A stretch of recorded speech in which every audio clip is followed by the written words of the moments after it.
Hey guys, it's Ryan here from Wager Fuel. We also have fantasyfuel.com. For those of you that don't know, Wager Fuel and Fantasy Fuel is a sports betting and sports fantasy advisory site. We're going to be new this summer, 2020. Membership and registration is going to be free over the summer to celebrate the launch of our new site. And we're going to be ready for NFL season 2020. We have experts on staff for both fantasy and sports wagering. A lot of sites that you'll see out there, they may have a lot of expertise when it comes to fantasy. We also have really good betting resources as well. So for those of you that are starting to bet sports in your legalized states and want more information, want to become more educated bettors, I encourage you to check out our content. We have over 50 years combined experiences with all the contributors and founders of our site. So please check us out. Give it until about June when we are live. And like I said, ready for full blast NFL 2020. Let's hope it goes off as scheduled. So today what you see here is we're going to discuss the top 12 fantasy quarterback rankings for 2020. And what I think you'll see with the rankings here is that we do have some differences with many of the rankings that are out there right now.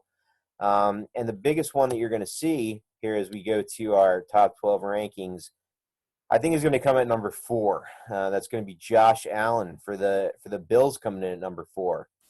So what we have, the top 3 is similar to a lot that I've seen out there. Number 1, for the most part, is Lamar Jackson. Number 2, Patrick Mahomes. Number 3, I've seen difference. I've seen different ones. I've seen some people have Dak Prescott really high at number 3. I think he's going to have an even bigger season than he had last year. I've even seen Russell Wilson at number 3. I saw Deshaun Watson a couple places. Josh Allen, for the most part, I've been seeing coming in around number 7. Something like that. I think he's poised for a big year. He's got the legs. I think he's poised for another big ground gainer like he had last year. I mean, he's no Lamar Jackson, but the numbers are there, and he scores touchdowns too. He runs it in the red zone, and some good additions on the offense. Stephon Diggs, some offensive line additions. I think Buffalo is going to be good this year, and I think Josh Allen is going to be a big part of that reason. A lot of other things that I've seen as discrediting Josh Allen for 2020 is so he has a high difficulty rank of schedule, right? But does he really? When you look at that, a lot of those that rank schedules will rank them based on opponents' averages from 2019, so their win-loss record from 2019.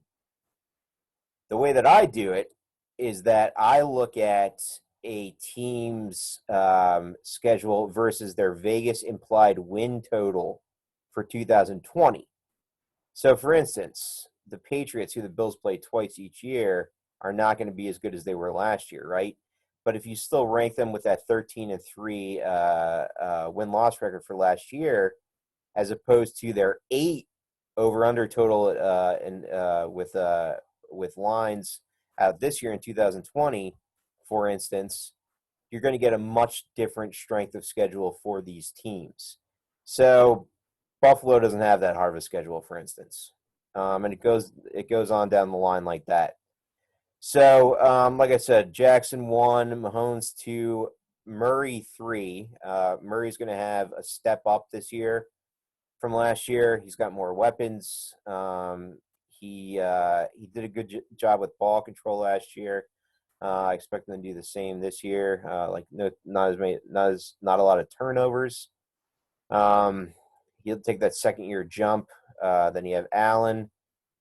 Then Russell Wilson, then Dak Prescott. They're really close. I mean, it's a point to separate the two of them. So, choose whoever you like better there. Deshaun Watson. See, there's a big drop off from Prescott to the next tier. where Watson comes in. So as we all know, he lost Nuke Hopkins, and they replaced him with Cooks. So to me, that's a big drop off. I don't know how good the Texans are going to be this year. I don't think they're going to be that great. Breeze still comes in pretty high, number 8.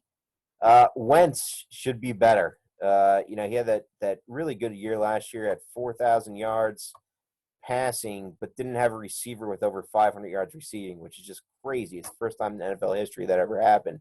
So if he plays 16, he's going to be a top 10 guy. It's just that simple. No matter what you think of him, if he stays in, he'll be top 10. That's it. Rodgers and Matt Ryan came with the same total, just one south of 300. And then Matt Stafford was projecting last year to be a top 10 fantasy guy easily, and then he got hurt. So even if you discount some of his fantasy numbers from last year, like if you look at his completion percentage and the amount of touchdowns, things like that, he was on pace for a huge season, but didn't play too many games. If you just even project that out or go slightly lower in his overall production like I did, he will round out the top 12, but could be even higher. I think he has higher upside. So there's your top 12. For more information on fantasy quarterbacks, other positions, you'll see me coming out with those the next couple of weeks, and a ton of other content on all different kinds of sports: baseball, basketball, football, hockey. We have U.S. exotics like soccer. I know that not too many of us bet, but are starting to. We have NASCAR, golf, you name it. Then also on the wagering side, our guys that pick them are the best in the business.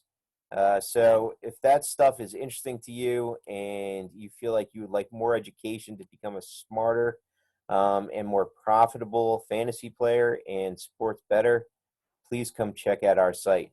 All right. Thanks, everybody. We'll talk to you soon.